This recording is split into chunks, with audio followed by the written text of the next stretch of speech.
Halo sobat-sobatku semua, kembali lagi bersama Rams Media yang kali ini akan membawakan alur cerita sebuah film action yang dibintangi oleh Muscat Atkins yang berjudul Prisoner of War 2025.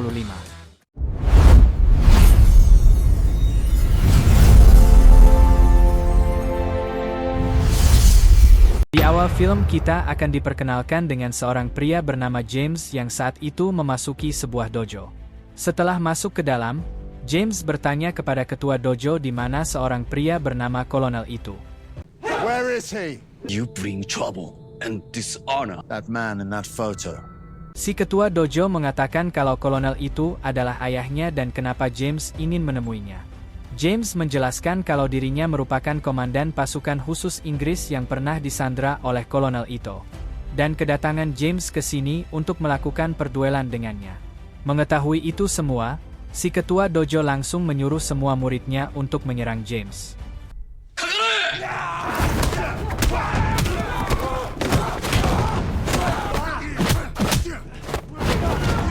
Melihat semua anak buahnya yang dapat dengan mudah dilumpuhkan, akhirnya si ketua dojo meminta mereka agar berhenti.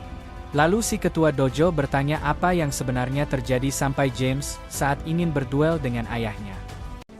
What is it you've come here for? Adegan berpindah ke 8 tahun sebelumnya, tepatnya di salah satu hutan belantara Filipina. Saat itu sedang terjadi perang hingga salah satu pesawat dari sekutu terjatuh ke dalam area hutan. Ternyata dari insiden tersebut hanya ada 2 orang yang masih tersisa dan salah satunya adalah James. Terlihat James yang mencoba membawa rekannya ke darat berharap si rekan masih bisa bernafas. Namun saat James mengecek keadaannya, ternyata si rekan sudah tidak bernyawa.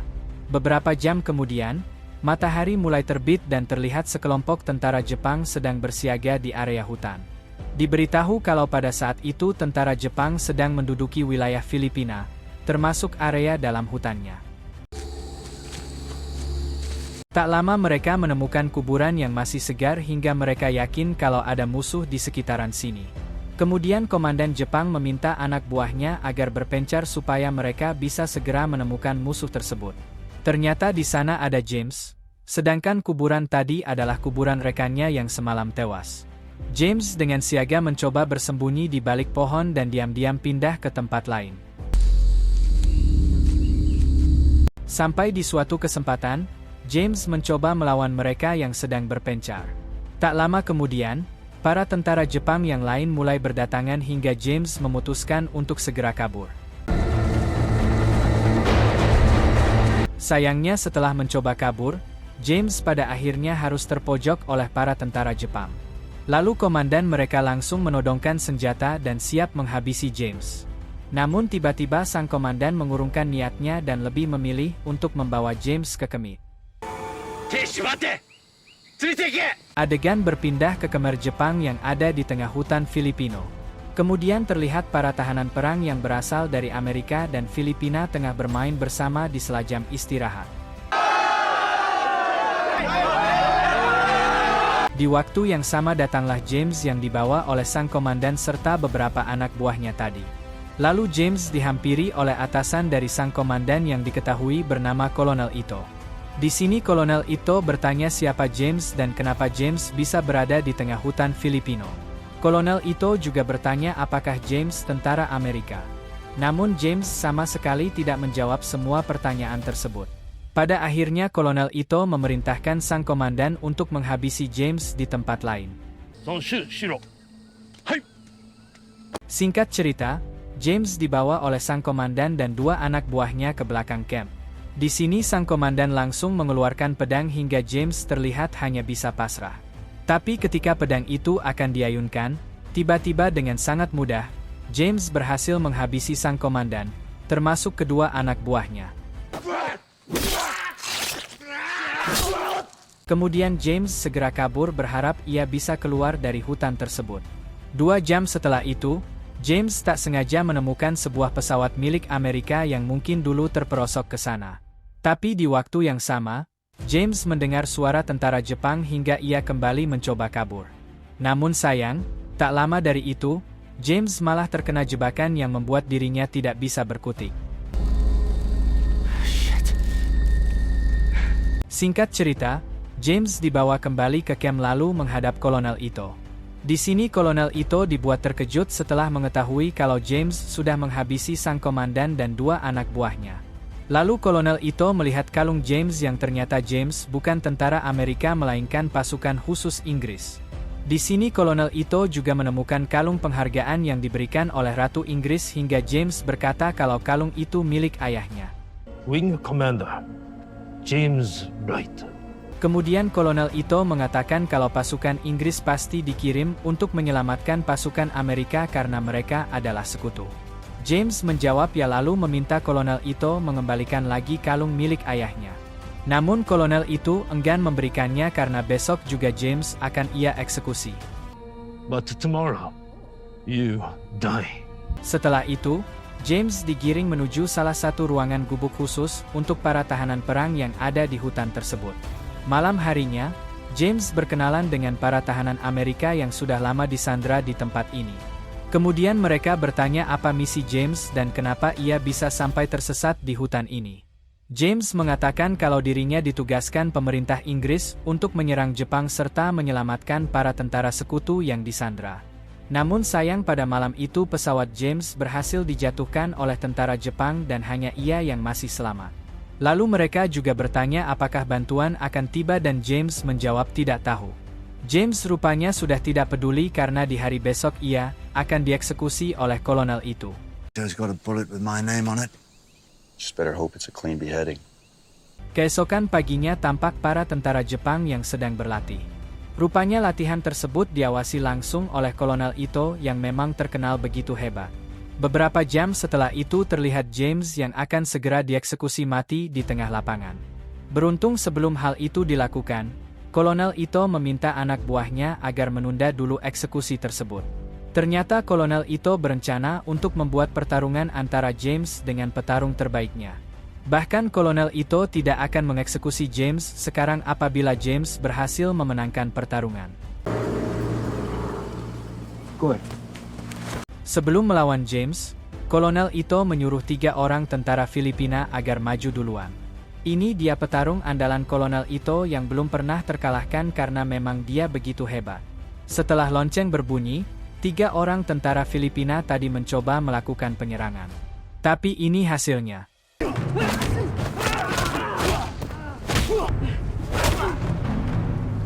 Dengan sangat mudah si petarung mampu menghabisi mereka tanpa tubuhnya dan yang tersentuh. Kemudian sekarang giliran James dan si petarung yakin ia dapat menghabisi James kurang dari 5 menit. Dan cepat si petarung langsung menyerangnya. Tapi tiba-tiba, dengan hanya sekali tendangan si petarung tidak dapat berkutik. Lalu James pun menghabisinya. James terpaksa menghabisi si petarung. Karena apabila ia tidak melakukan hal itu, maka James lah yang pasti dihabisi oleh para tentara Jepang. 1 jam kemudian terlihat James yang sudah berada di gubuk dan tengah berbincang dengan seorang tahanan bernama Colin. Diberitahu kalau Colin adalah kapten marinir dari pasukan Amerika dan sudah 6 bulan ia ditahan di tempat itu. Di sini James bertanya kenapa Colin dan para tentara lain tidak pernah mencoba kabur. Colin mengatakan kalau tempat ini berada di tengah hutan belantara yang mustahil ditembus dengan berjalan kaki. Ditambah tempat ini juga dikelilingi danau yang begitu luas. Bahkan para tentara Jepang pun hanya bisa keluar dengan menggunakan pesawat. Di sisi lain, Kolonel Ito dihampiri oleh tangan kanannya yang ingin bertanya kenapa sang kolonel tidak mengeksekusi James. Kolonel Ito menjawab kalau tadi ia sudah berjanji tidak akan mengeksekusi James apabila dia menang bertarung. Namun si tangan kanan mengatakan kalau di pertarungan tadi James hanya mendapat keberuntungan.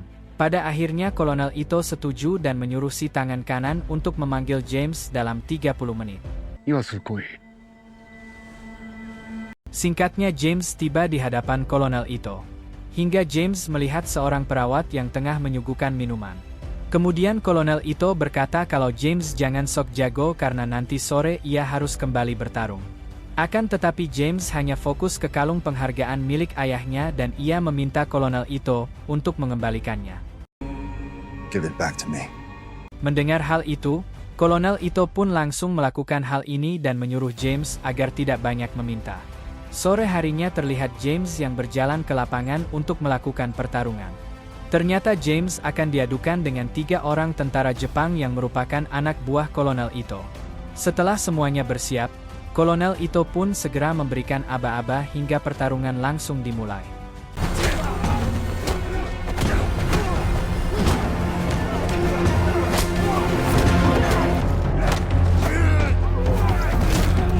Sampai pada akhirnya James kembali memenangkan pertarungan tanpa wajah dan tubuhnya terkena pukulan. Sontak Kolonel Ito tidak menyangka kalau James memang sangat jago dalam bertarung.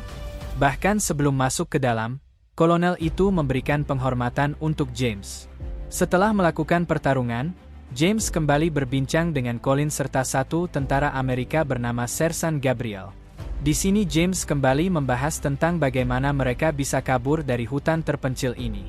Gabriel mengatakan kalau satu-satunya cara agar mereka bisa keluar yaitu dengan meminta bantuan. Karena hanya dengan media pesawatlah mereka baru bisa keluar dari hutan ini. There's radios in that tower. Keesokan harinya terlihat para tahanan yang sedang bekerja.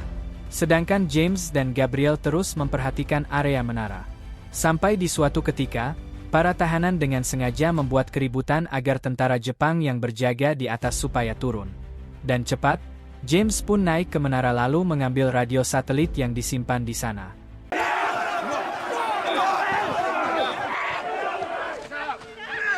Kemudian saat keributan itu selesai, ternyata James sudah ada di bawah dan bersembunyi di balik tumpukan pasir. Namun ketika James seakan membawa radionya ke gubuk, ia malah dilihat oleh seorang perawat bernama Teresa. Di waktu yang sama, Teresa dihampiri oleh satu tentara Jepang. Tapi Teresa memilih untuk tidak mengadukan James. Thank you. Di hari selanjutnya, Kolonel Ito memberi pengumuman kepada semua orang kalau di hari kemarin ada radio satelit yang telah hilang. Kolonel Ito tidak akan mengampuni bagi siapapun yang berani mencuri barang milik tentara Jepang. Kemudian Kolonel Ito menyuruh 2 orang tentara Filipina agar maju. Ternyata kedua tentara itu semalam telah mencoba kabur, jadi secara otomatis mereka juga dituduh mencuri radionya. Tanpa mempertanyakan lagi, kedua tentara itu pun langsung dihabisi dengan sangat kejam. Malam harinya, James bertanya kepada 2 tahanan tentang kemana arah menuju dataran tinggi. Mereka pun menerangkannya kepada James sebab di luaran sana banyak sekali perangkap. Kemudian James membuat seolah-olah ia sedang tertidur dengan memasang sepatu di bawah selimut. Setelah semuanya siap, James pun bergegas keluar dengan melewati beberapa penjagaan dari tentara Jepang.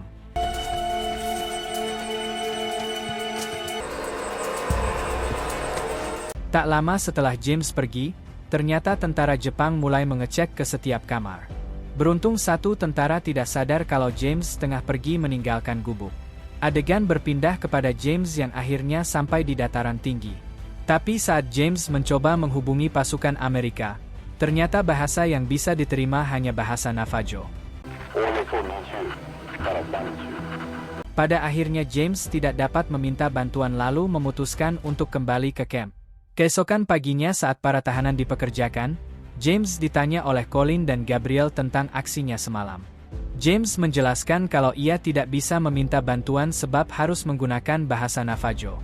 Lantas James bertanya apakah Colin bisa berbahasa Navajo. Colin yang merupakan orang Amerika ternyata ia juga tidak bisa berbahasa Navajo. Diberitahu kalau kode rahasia menggunakan bahasa Navajo baru diresmikan beberapa bulan kemarin. Sedangkan Colin dan yang lain sudah lama menjadi sandera di tempat ini. Di tengah perbincangan, ternyata Gabriel bisa berbahasa Navajo sebab neneknya merupakan orang asli Amerika. Pada akhirnya James dan Gabriel berencana kalau nanti malam mereka akan sama-sama ke dataran tinggi untuk meminta bantuan. Tak lama setelah itu, James dipanggil untuk menghadap Kolonel Ito. Okay. Di sini Kolonel Ito mengatakan kalau James akan kembali dipertarungkan dengan 3 orang tentaranya.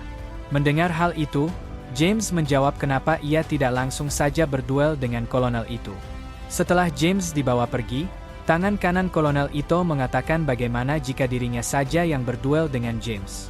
Namun, Kolonel Ito melarang sebab James hanya sedang mencoba mengintimidasi mereka. I don't understand, sir. Never hope to wear. Selang beberapa saat terlihat James yang sudah diikat di tengah lapangan. Kemudian kolonel itu keluar lalu meminta 3 anak buahnya agar memukuli James. Ternyata James akan terus dipukuli seperti itu selama 7 ronde.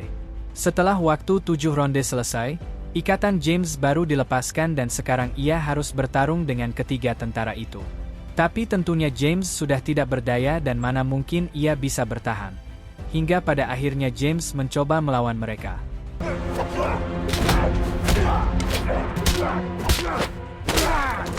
Ternyata walaupun pertarungan itu tidak sportif, tapi James berhasil menghajar mereka satu persatu. Kolonel Ito yang melihat hal itu tampak tidak percaya dengan kehebatan James. Singkatnya, James diobati oleh Teresa atas perintah dari kolonel itu. Di sini James berkenalan dengan Teresa sambil bertanya kenapa Teresa bisa berada di tempat ini. Teresa mengatakan jika ia dan satu rekannya telah diculik oleh tentara Jepang lalu dijadikan sebagai tenaga medis. You know, I've been wondering about you, Teresa. They told me to help the Japanese, but I cannot fight the diseases with you. What about Ito? Has he said anything to you? Ketika mereka sedang asik mengobrol, tiba-tiba ada tentara Jepang yang menyuruh James untuk kembali ke gubuk. Adegan berpindah ke gubuk. Singkat cerita, malam hari pun puk. Terlihat James dan Gabriel yang sudah bersiap pergi ke dataran tinggi untuk menghubungi bantuan dengan menggunakan radio satelit. Namun ketika mereka sedang menghindari penjagaan, ternyata mereka malah memergoki Colin yang baru saja menghajar satu tentara Jepang. I don't want to kill you.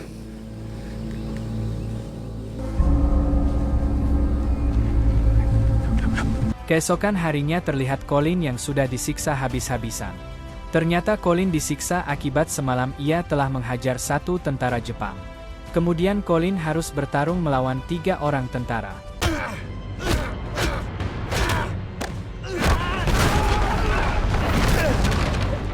Pada akhirnya Colin dapat memenangkan pertarungan walaupun wajahnya tampak sudah sangat babak belur. Beberapa hari kemudian, Gabriel menghampiri James untuk memberitahu sesuatu. Rupanya Gabriel baru saja mendengar kalau para tentara Jepang nanti malam tidak akan melakukan patroli. Untuk itu, Gabriel menyarankan supaya nanti malam mereka menjalankan misi yang sempat tertunda. There's one thing that I've learned in battle. It's the calm man. Singkat cerita, pada malam harinya James dan Gabriel diam-diam mencoba keluar dari camp. Dan saat hati-hati pada akhirnya mereka berdua berhasil keluar lalu pergi menuju dataran tinggi. Setibanya di sana, Gabriel langsung melakukan komunikasi dengan menggunakan bahasa Navajo.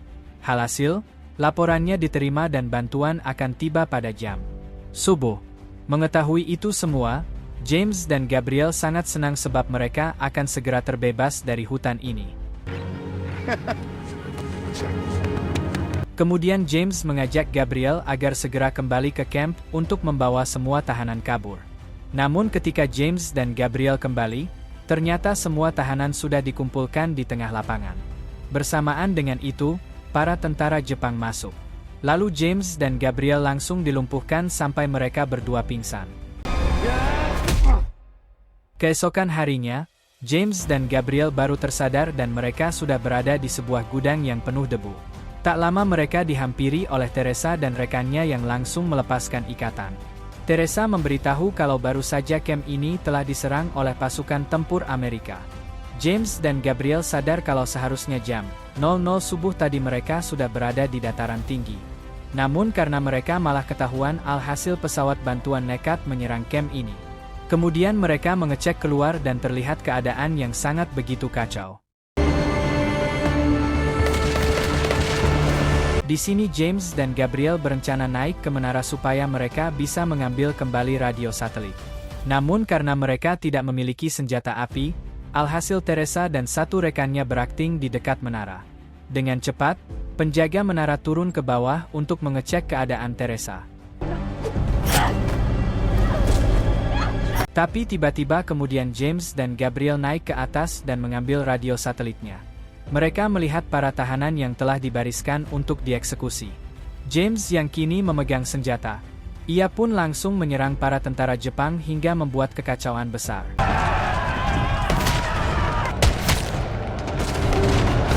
Di tengah kekacauan, Gabriel yang sudah berbaur, ia harus berhadapan dengan tangan kanan kolonel itu. Beruntung ketika Gabriel akan dihabisi, tiba-tiba muncul Colin yang mengambil alih. Lalu ketika Colin akan menghabis sisi tangan kanan, tiba-tiba di sisi lain, James yang sedang bertempur, ia pun teringat dengan kolonel Ito. Alhasil, James masuk ke dalam tendanya dan berhadapan dengan kolonel Ito yang saat itu sendirian. Di sini kolonel Ito memberikan pedangka tanah kepada James. Lalu terjadilah perduelan di antara mereka.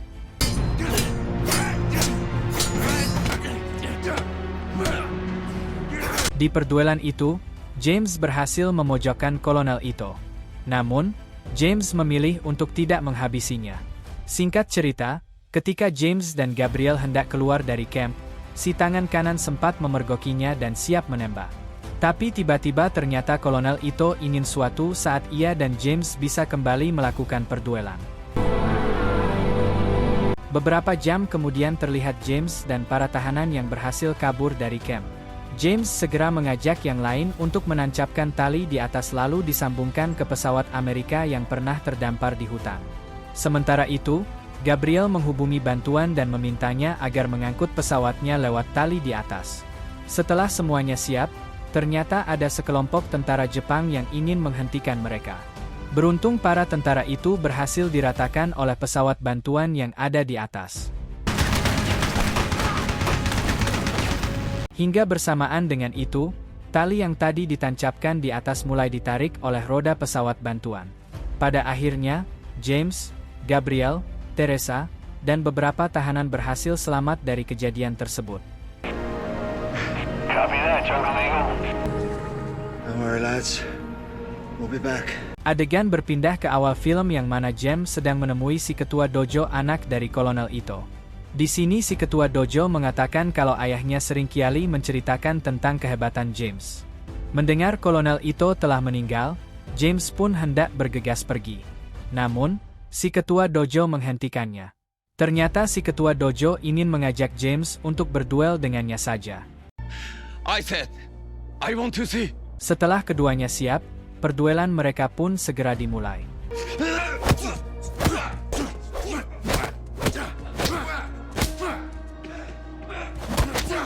Ternyata tidak butuh waktu lama James mampu mengalahkan si ketua dojo. Kemudian sebelum pergi si ketua dojo memberikan sesuatu yang pasti sangat berharga untuk James. Ternyata sesuatu itu tak lain adalah kalung penghargaan milik ayah James yang dulu dirampas oleh kolonel itu. James berterima kasih lalu bergegas pergi.